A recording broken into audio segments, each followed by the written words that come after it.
사람을 만나면 제 얼굴에 검버섯이나 기미만 보는 것 같아요. 얼마 전 70대 어머님이 제게 하신 말씀입니다. 아침에 거울 보다가 거뭇거뭇한 반점들 때문에 한숨부터 나오고 화장을 해도 오히려 더 도드라져 보여서 외출하기조차 꺼려지셨대요. 여러분도 똑같은 고민하고 계시죠? 많은 분들이 이런 피부 변화를 그냥 나이 탓이라 여기고 포기하십니다. 하지만 오늘 이 시간이 끝나면 여러분 생각이 완전히 달라질 거예요. 집에 있는 재료만으로도 충분히 개선할 수 있는 방법들, 그리고 언제 병원에 꼭 가봐야 하는지까지 모두 알려드리겠습니다. 피부과 전문의가 25년 넘게 현장에서 직접 확인한 방법들이니 안심하셔도 됩니다. 이 영상이 도움되신다면 구독 버튼 꾹 눌러주시고 좋아요와 알림 설정까지 해주세요. 여러분의 건강한 피부를 위한 정보를 계속 전해드리겠습니다. 그럼 지금부터 시작하겠습니다. 아침에 일어나 화장대 앞에 앉으면 거울 속에 비친 얼굴을 보며 깜짝 놀라신 적 있으시죠? 어느 순간부터 손등에도 얼굴에도 갈색 반점들이 하나둘 생겨나고 볼과 입에는 희미한 얼룩이 번져 있는 걸 발견하게 됩니다. 화장을 해도 도통 가려지지 않는 그 흔적들 앞에서 한숨만 나오더라고요. 얼마 전 우리 동네 경로당에서 만난 75세 되시는 한 어머님도 똑같은 고민을 털어놓으셨어요. 젊었을 땐 피부가 참 고왔는데 이제는 외출할 때마다 모자를 눌러 쓰고 나가신답니다. 사람들 만나기가 부끄럽다고 하시더군요. 피부과에 가볼까도 생각해 보셨지만 비용 걱정에 차마 발걸음이 떨어지지 않는다고요. 여러분도 비슷한 마음이시지 않나요? 평생 가족 뒷바라지하고 집안일하고 일터에서 고생하느라 정작 나 자신은 돌볼 겨를이 없었습니다. 거울 한번 제대로 들여다볼 시간도 없이 바쁘게 살아왔죠. 그러다 문득 거울을 보니 낯선 얼굴이 거기 있는 겁니다. 많은 분들이 이렇게 생각하세요. 나이 들면 다 이렇게 되는 거 아니냐고, 어쩔 수 없는 거 아니냐고요. 하지만 그건 사실이 아닙니다. 피부에 생기는 이런 변화들은 그냥 세월이 흐른다고 생기는 게 아니에요. 관리만 잘하면 얼마든지 예방할 수 있고 이미 생긴 것도 개선할 수 있습니다. 저는 25년 넘게 피부과 진료실에서 여러분 같은 분들을 만나왔습니다. 피부 건강 클리닉 이서현이라고 합니다. 오늘 제가 여러분께 들려드릴 이야기는 값비싼 시술이나 어려운 치료법이 아닙니다. 집에서 여러분 스스로 할 수 있는 안전하고 효과 좋은 방법들이에요. 우선 여러분 피부에 생긴 갈색 반점이 정확히 뭔지부터 알아야겠죠?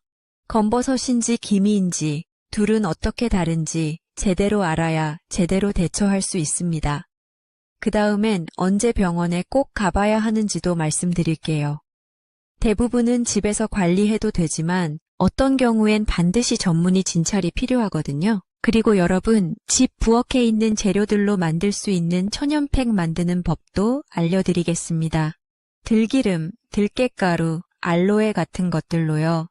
어렵지 않고 돈도 별로 안 들면서 효과는 확실한 방법들입니다. 마지막으로 피부를 안에서부터 건강하게 만드는 식습관도 함께 나눌 겁니다. 이 모든 이야기를 끝까지 들으시면 내일 아침 거울 앞에 섰을 때 조금은 다른 마음으로 자신을 바라보실 수 있을 거예요. 검버섯과 기미는 여러분의 적이 아닙니다. 그저 오랜 세월 쌓인 작은 신호일 뿐이에요. 그 신호를 읽고 제대로 대응하면 충분히 맑고 건강한 피부를 되찾을 수 있습니다. 여러분, 아름다워지고 싶은 마음은 나이와 상관없습니다. 60대든 70대든 80대든 자기 자신을 가꾸고 예뻐지고 싶은 건 당연한 욕구예요. 그동안 남들 챙기느라 미뤄뒀던 나 자신을 위한 시간, 이제 시작해보시면 어떨까요? 오늘부터 제가 알려드리는 방법들을 하나씩 실천해보세요. 당장 내일 달라지진 않겠지만 한 달, 두 달 지나면서 분명 변화가 느껴질 겁니다.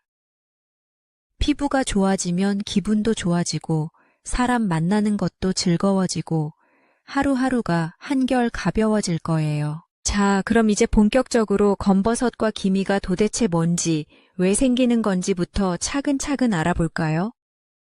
여러분, 손등이나 얼굴에 있는 그 갈색 반점들의 정체를 제대로 파헤쳐 보겠습니다. 여러분, 손등을 한번 보세요. 거기 있는 갈색 반점들 손으로 만져보시면 어떤가요? 약간 볼록 튀어나와 있고 거칠거칠한 느낌이 들지 않나요? 이게 바로 검버섯입니다.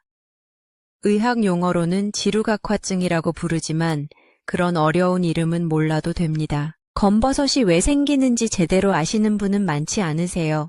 그냥 나이 먹으면 당연히 생기는 거라고들 생각하시죠. 하지만 정확한 원인은 따로 있습니다. 바로 오랜 세월 햇볕에 노출된 결과예요. 자외선이 피부를 계속 공격한 겁니다. 젊을 때는 괜찮았어요. 햇볕에 탔다 싶으면 며칠 지나서 금방 원래대로 돌아왔잖아요. 피부가 스스로 회복하는 힘이 좋았으니까요. 그런데 나이가 들수록 특히 60 넘어가면서부터는 그 회복력이 예전 같지 않습니다. 손상된 피부 세포들이 제때 떨어져 나가지 못하고 그냥 피부 위에 남아버리는 거예요.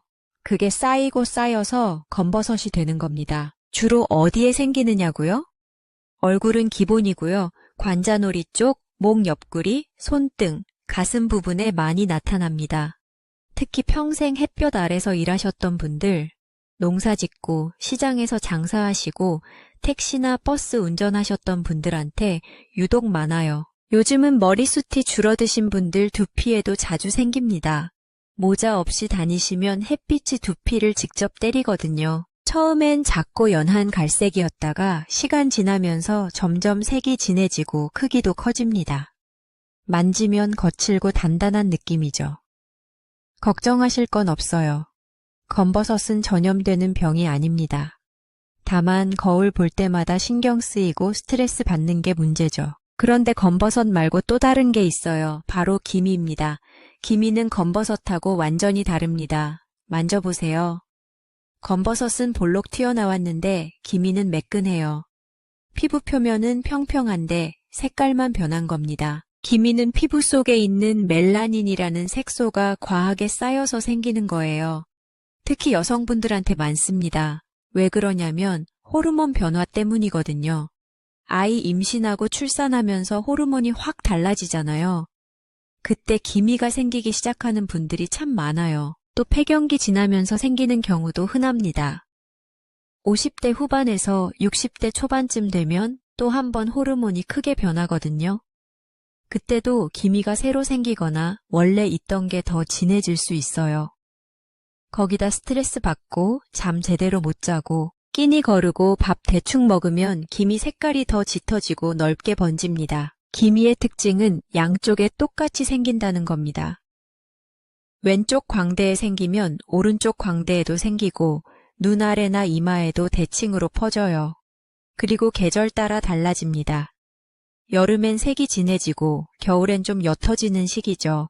얼핏 보면 큰 문제 아닌 것 같지만 시간 지날수록 얼굴 전체가 칙칙해 보이고 자신감이 떨어집니다. 저희 병원에 오신 한 60대 후반 어머님이 이런 말씀을 하셨어요. 선생님, 전에는 웃는 게 좋았는데 요즘은 거울 보기도 싫어요. 다들 제 얼굴 보고 피곤해 보인다고만 하니까요. 그 말씀 들으니까 정말 마음이 아프더라고요. 기미는 단순히 피부에 생긴 얼룩이 아니에요. 마음의 자신감을 떨어뜨리고 삶의 활력까지 빼앗아가는 그런 심리적 영향을 주는 변화입니다. 그럼 검버섯하고 기미를 어떻게 구별할까요? 간단합니다. 먼저 만져보세요. 볼록 튀어나오고 거칠면 검버섯이고 매끈하고 평평하면 기미예요. 원인도 달라요. 검버섯은 주로 자외선과 노화 때문이고 기미는 자외선도 있지만 호르몬 변화가 더 큰 영향을 줍니다. 생기는 위치도 조금 다릅니다. 검버섯은 얼굴, 목, 손등, 가슴 쪽 여기저기 생기지만 기미는 주로 광대, 눈 및 이마처럼 얼굴 중심부에 모여요. 검버섯은 전염되지 않고 시간 지나면서 점점 커지는데 기미는 계절 따라 진해졌다, 옅어졌다 합니다. 이제 여러분 얼굴이나 손에 있는 게 무엇인지 아시겠죠? 원인을 제대로 알았으니 이제부터 대처할 수 있습니다.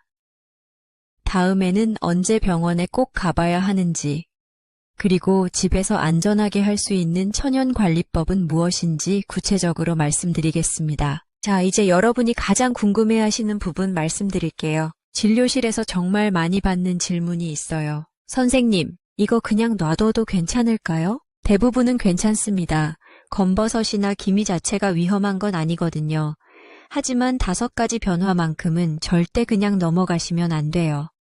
이런 신호가 보이면 반드시 병원에 가보셔야 합니다. 첫째, 크기가 갑자기 커지는 경우예요. 몇 달 전만 해도 작았는데 눈에 띄게 커졌다면 주의하셔야 합니다. 둘째, 색깔이 이상하게 변할 때입니다.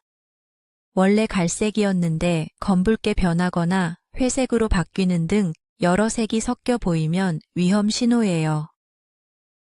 셋째, 가렵거나 따갑고 통증이 생길 때입니다. 그냥 피부 변화라면 아프지 않거든요. 네 번째, 피가 나거나 진물이 날 때예요. 특히 건드리지도 않았는데 저절로 그렇다면 꼭 검사 받으셔야 합니다. 다섯째, 표면이 거칠고 딱딱해질 때입니다. 이건 광성악화증이라는 전암성 병변일 가능성이 있어요. 이런 변화들은 피부암 초기 신호일 수도 있습니다. 무섭게 들리시겠지만 일찍 발견하면 충분히 치료할 수 있어요. 특히 65세 이상 어르신들은 건강보험 혜택이 있어서 검사 비용도 그리 부담스럽지 않습니다. 두려워하지 마시고 꼭 병원 찾아가세요. 병원 가는 게 겁난다고요? 전혀 그럴 필요 없어요. 진료는 생각보다 훨씬 간단합니다. 확대경으로 피부 들여다보는 거 5분이면 끝나요.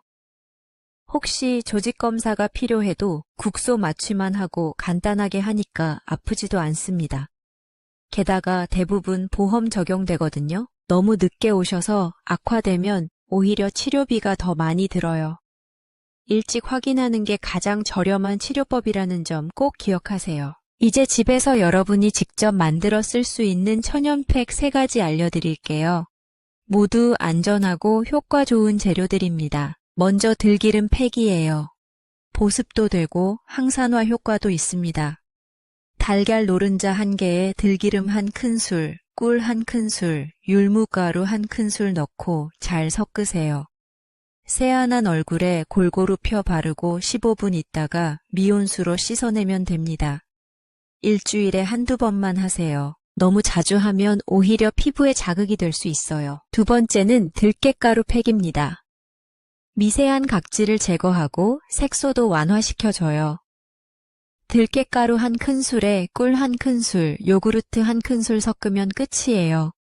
요구르트에 들어있는 젖산 성분이 각질을 부드럽게 제거하고 멜라닌도 옅게 만들어줍니다.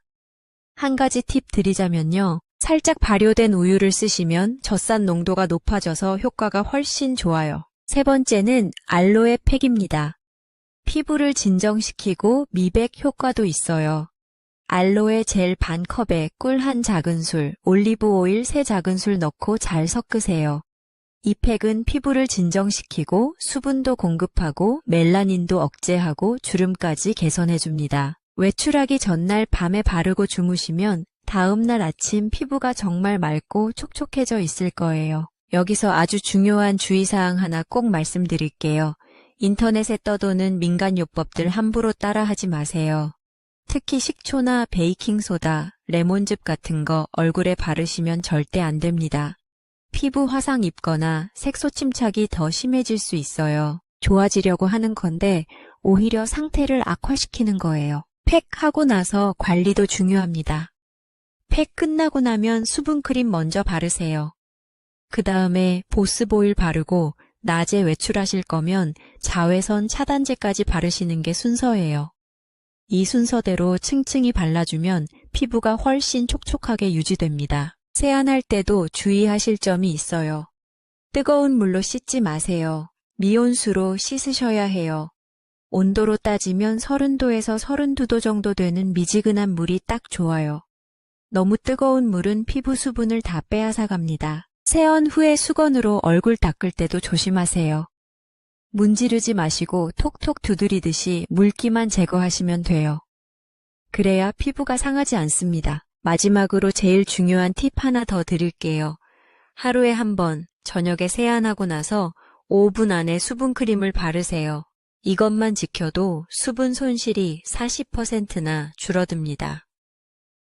세안하고 한참 있다가 바르시는 분들 많으신데 그러면 피부가 이미 건조해진 다음이라 효과가 훨씬 떨어져요. 이 모든 방법들 어렵지 않죠?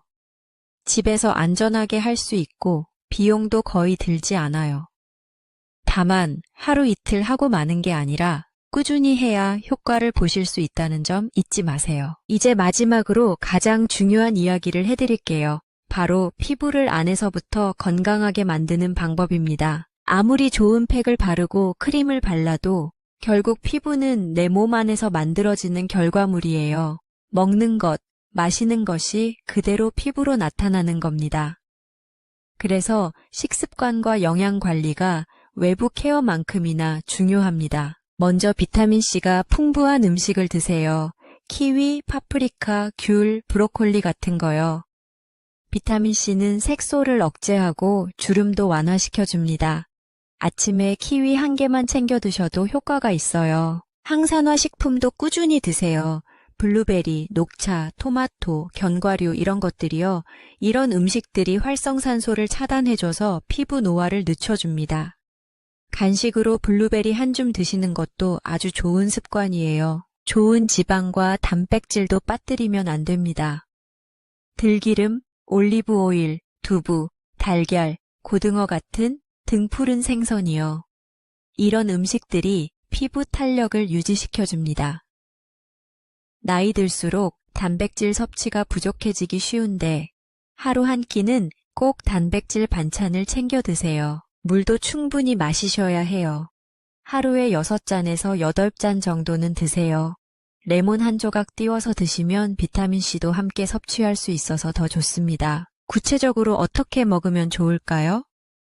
아침에는 달걀 하나에 키위 한 개 드시고요. 점심엔 두부 반찬이랑 파프리카 넣은 볶음밥 드시는 거예요. 저녁은 생선구이에 브로콜리 반찬, 된장국 한 그릇이면 충분합니다. 간식으로는 블루베리 한 줌이나 견과류 조금 드시고요. 차는 연한 녹차나 보리차 드시면 돼요. 어렵지 않죠? 특별한 재료도 아니고 우리가 평소에 먹던 음식들이에요. 다만 의식적으로 챙겨 먹는 게 중요합니다. 피부는 하루아침에 달라지지 않아요. 2달에서 3달 정도 꾸준히 하셔야 효과를 보실 수 있어요. 그때쯤 되면 거울 속 자신이 분명 달라져 있을 겁니다. 혹시 음식으로 부족하다 싶으시면 영양제 도움을 받으셔도 돼요. 비타민C는 500에서 1000mg 정도, 비타민 E는 200 국제단위 이하, 오메가3는 1000mg 정도를 하루 한 번 복용하시면 좋습니다. 다만 혈전용 해제나 혈압약 드시는 분들은 반드시 의사 선생님과 상담하신 후에 시작하세요. 약간의 상호작용이 있을 수 있거든요. 그리고 아무리 좋은 걸 먹어도 자외선 차단 안 하면 소용없어요. 자외선은 흐린 날에도 80%가 피부를 통과합니다. 날씨 좋다고 방심하시면 안 돼요. 외출하시기 15분 전에 자외선 차단제 꼭 바르세요. 지수 30 이상이면 충분해요. 실내에 계실 때도 오전에 한 번 덧바르시는 게 좋습니다. 이것만 지켜도 색소 침착이 훨씬 늦춰집니다. 여러분, 검버섯과 기미는 나이 때문에 생긴 게 아니에요. 관리하지 않았기 때문에 생긴 변화일 뿐입니다. 지금부터라도 시작하면 전혀 늦지 않아요. 평생 가족 챙기느라, 집안일 하느라 자신은 뒷전이었던 어머님들. 이제는 당신 자신을 위해 아름다움을 되찾을 시간입니다. 여러분도 예뻐질 자격이 충분히 있어요. 오늘 제가 소개해드린 들기름팩, 들깨가루팩, 알로에팩, 그리고 비타민C 많은 식단과 수분 습관, 이 모든 게 피부를 되살리는 첫걸음이에요. 거울 속의 주름을 보며 슬퍼하지 마세요. 그 주름은 세월이 아니라 사랑의 지도입니다. 그 길을 걸어온 당신의 얼굴엔 세상 어떤 화장품보다 깊은 품격이 깃들어 있어요. 오늘도 그 얼굴을 예쁘게 바라봐 주세요. 마지막으로 꼭 기억하세요. 당신은 이미 충분히 아름답습니다. 기미도 검버섯도 그냥 세월의 흔적일 뿐이에요. 그 안에는 가족을 향한 사랑과 헌신이 담겨 있습니다. 그러니 오늘만큼은 거울 속의 나를 따뜻하게 바라봐 주세요. 그리고 이 영상이 도움되셨다면 구독과 좋아요 눌러주세요. 매일매일 여러분께 아름다움을 되찾는 정보를 계속 전해드리겠습니다. 당신의 얼굴에는 세월이 아닌 삶의 이야기가 있습니다. 감사합니다.